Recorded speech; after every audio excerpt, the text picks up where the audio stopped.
I am really excited to do this video. I'm wearing my giraffe socks, I don't know if you can see them, and I've got this new bedding which is so pretty, and yeah, I'm just banging my head against the shelf. But anyways, I wanted to talk about two books that have been on my mind and that I really love, especially one of them, which has been I think it would be quite treacherous of me to say my favourite books ever, because there's just too many books and I can never ever choose, but it has made it onto that shelf of really special books and that are very close to my heart. And I don't think a lot of people know about these books or have read them, and I really want to talk about them just very briefly, and just try and get them out of my head by putting them onto the camera for everyone to see. So obviously the two books are The End of Loneliness by Benedict Wells and translated by Charlotte Collins, and Iris Murdoch's The Sea, The Sea. And I love these books so very much, especially The Sea, The Sea. This is very dear to my heart, so much so that I actually took this out from the library, and because I loved it so much I had to get my own copy. So this is my own copy, and one that I hope to annotate in. Because it was a library book, I had to write down all of my notes on a paper, but I really want to get it inside this book. Yeah, I love them very much, and both of them were spontaneous pickups. I'd never heard of them before, I'd picked them up, never heard of the authors, and I love them very much, and I really hope that whoever's watching this will give these a go and also love them as much as I have. And so I'm just going to talk about them both because I've read them kind of in a similar time frame, and they're not very similar, with the exception that they are both about the one that got away. Both characters in these books, both protagonists, Charles Araby in this book and Jules in this book, reflect on that the one person they fell hard for and they got to know, and it just kind of escaped their hands, and they reflect and they reminisce and they ponder a lot about it. And there will be spoilers in this, I think, maybe potentially, so just beware. And yeah, and the one that got away eventually kind of come back, but not in the same way that they think. So yeah, I think we'll talk about this one first, because this one is the first one that I read. So yeah, so oh sorry, my mind's gone blank. This book basically follows three siblings, Jules, Liz and Marty, after a tragedy shakes their household, and it follows their lives as they grow up, kind of in that awkward period of becoming a teenager and becoming an adult, and how their dynamics as siblings and how their dynamics with their families and romantic relationships kind of change and shift, and how the siblings do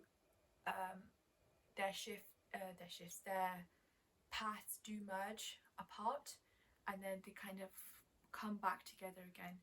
And yeah, okay, so now the not spoiler free version is that I really need my notes on this book.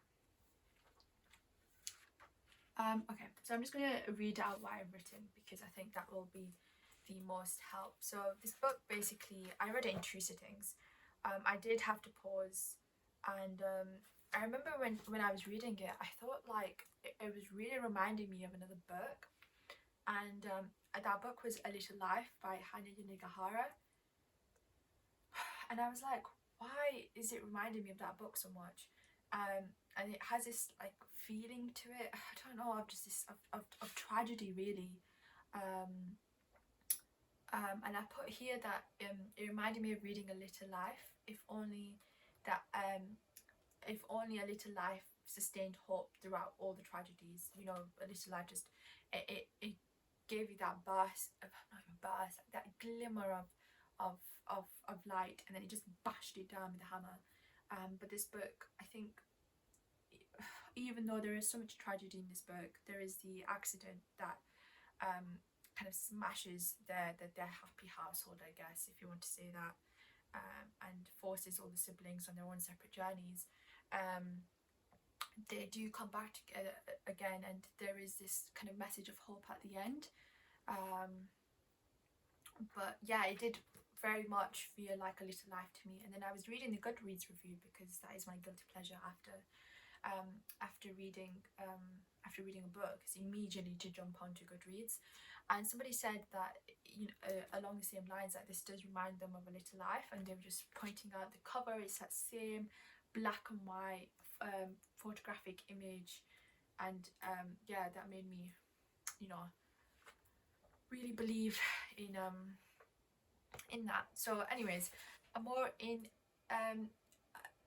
like I said, that this book is basically following about three siblings, Jules, Marty and Liz, and the main character in this book is Jules. It's narrated from his viewpoint. It isn't really so much about following a plot than it was kind of an experience of kind of looking back on, like, retrospection and introspection. This character very much looked into himself, and I felt, I've written here, that it was more of kind of watching a metamorphosis of a character, of a person kind of growing up, remembering and changing. But okay, for those people who just want me to say, what is it about? It is about, as I said, it focuses on the changing lives of three siblings. And even though the novel is narrated by Jules and you are in his head, it feels as though you're with all three siblings, kind of watching the distance grow and shrink between them all. And there are so many kind of themes and ideas covered in this book. Mainly, obviously, the main one is tragedy.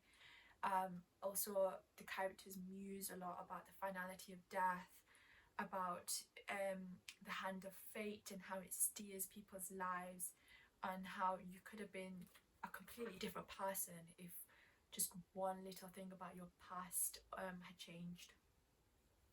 And I put down, there's this, rather than the dreaded equation in physics of speed and distance and time, there's more of an equation of distance, time and memory in this book. And all of these things lord over this book amongst the storytelling of tragedy and family dynamics. I also loved this book because of the characters. Now, some people on Goodreads weren't very happy with the female characters in this book. They felt that they were mainly there to kind of support the male characters and to be their romantic interests. Whilst I do think a bit of that is true, I felt that the female characters were very strong in their own way. The main two were the sister Liz and the romantic interest, the one that got away from Jules, which is Alva. And they were quite similar because they were presented as two enigmas, two kind of mysteries, and that Jules kind of always gravitates towards. And in fact, I think Alva did raise the point that to Jules, that she reminds him of his sister, which, you know, we won't get into, but yeah. I thought the strongest point in this book for me was the way that Jules's and Alva's relationship, and how they found each other in boarding school when they were younger, and how it fizzled out and they came across each other again when she was married. I thought it was so beautiful, so extremely beautiful.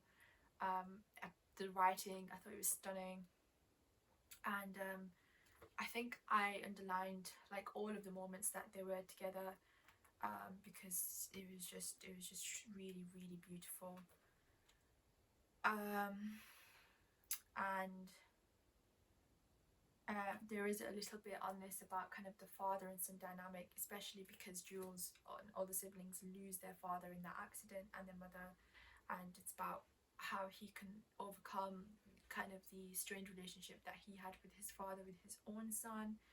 And I personally didn't feel like anybody felt shallow. I felt like they were all fleshed out, though they aren't always likable, but then again, I don't think anybody always is.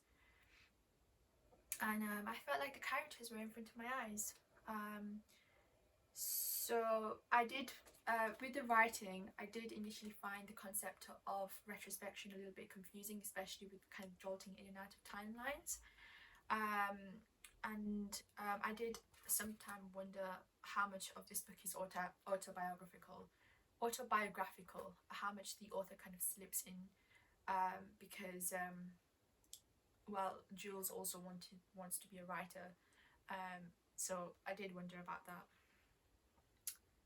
And I did think that the translation was done well. I didn't really pick up on any kind of iffy moments, and I actually in fact noticed some beautiful moments of syntax and metaphor and imagery.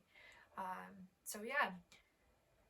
And then primarily, if I was to give one reason about why you should pick this book up, I think you should pick this book up because it deals with the matter of distance so extremely beautifully. I think we all have experienced distance in perhaps more way than one, and this book deals with distance in all its forms so stunningly. It deals with distance from our past self and future self, from our siblings, whether it's kind of geographically or emotionally, from the dead, from our own memories, from people you love and you're intimate with, and from your perception of home.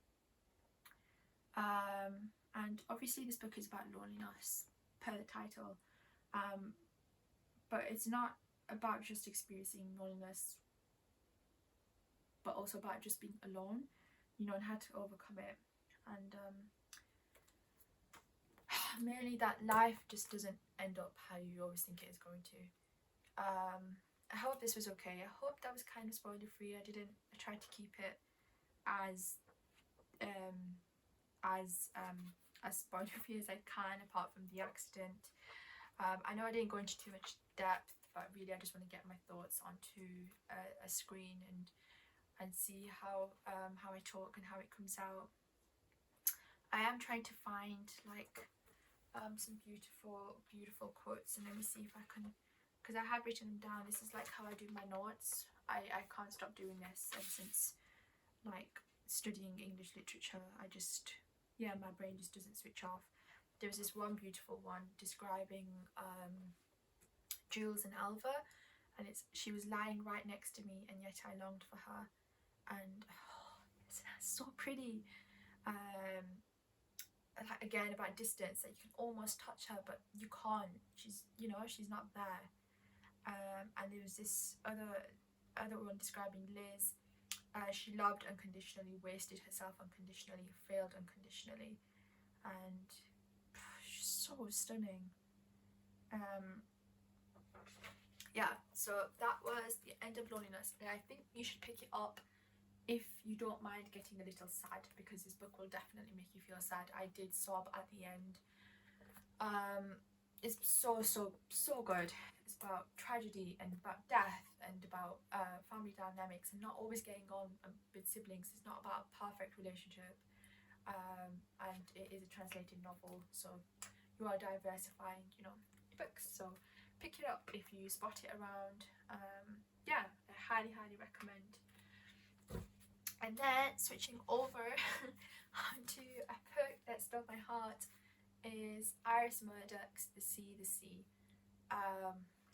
What do I say about this book except that I am completely in love with it, and all I wanted to do after reading this book is just go and escape to a dilapidated house with no electricity, nothing there, by the sea, and write a novel and eat weird, very meticulous meals, and collect my own stones, and just basically live the life of the protagonist, to Charles Araby.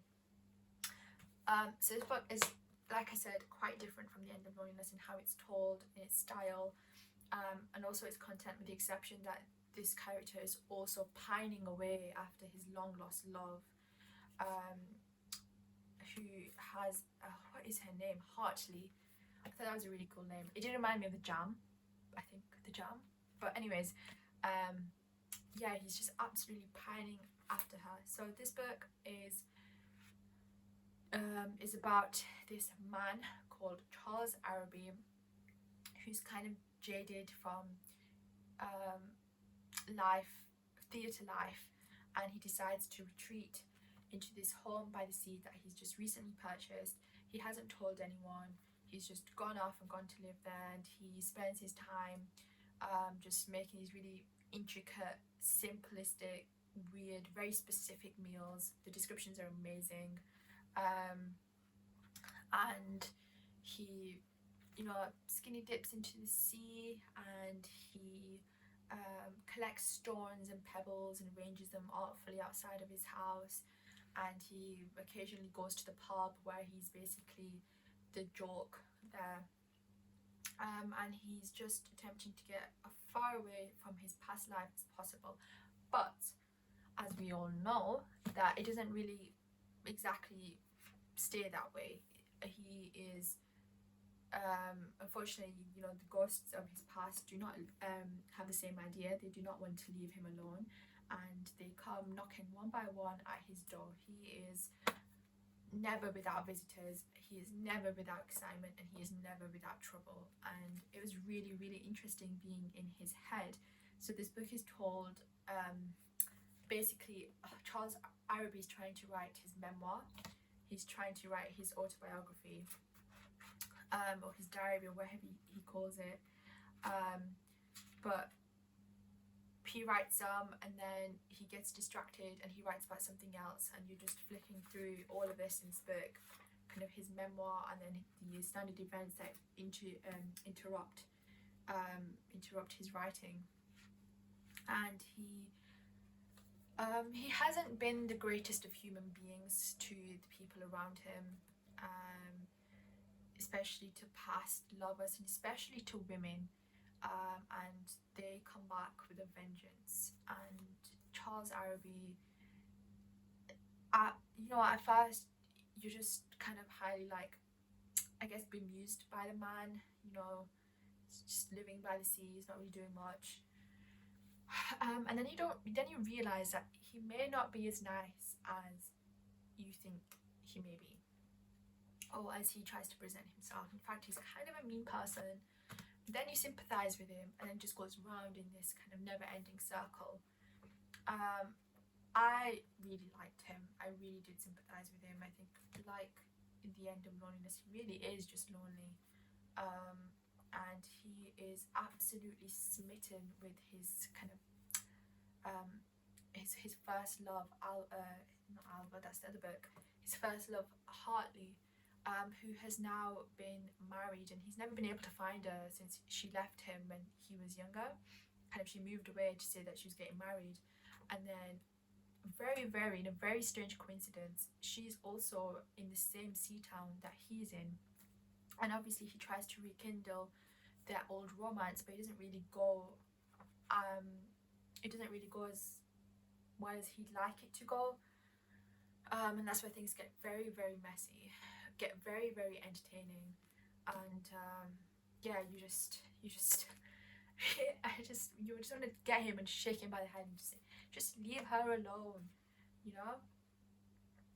This book kind of thematically deals a lot with the past and retrospection. It deals a lot with jealousy. It deals with philosophy very interestingly. The author, I believe, either studied or taught or had some interest in philosophy, and this does come through lightly in the book. Spirituality through his really strange cousin. His companions and the people around him are so funny. Marriage, they really, really dislike marriage in the book. They just think, like, why on earth would you want to get married? But I found this book highly entertaining, and I probably haven't done a good job at getting it through to you, but I would urge you to pick this book up. I know it's a little bit thicker, but it's so good. Just bear with it. Honestly, it gets so good, so good. And I'm probably going to talk about it over and over on this channel, but I really do urge you to pick this book up, because it's made it onto my kind of shelf of very special books. I can't say favourite, but very special books. And the person who introduced this book, Daisy Johnson, she wrote that for her this book made it into her canon of English literature, and I thought that was so beautiful. Yeah, and I just very much love this book. It's got beautiful descriptions of the sea, like the sea is this like force that's moving through this book, kind of at points reflective of the of Charles Araby's mood, sometimes antagonistic, and sometimes very destructive, and death-like. And yeah, I just love this book so much. And I wish I don't have like my annotations with me, but I wish I could read you like one of my favourite quotes, but I can't find one. Like I can really read anything. Like, for example, when I was saying he's writing his diary, he said, "I spoke of a memoir. Is that what this chronicle will prove to be? Time will show. At this moment, a page old, it feels more like a diary than a memoir. Well, let it be a diary then.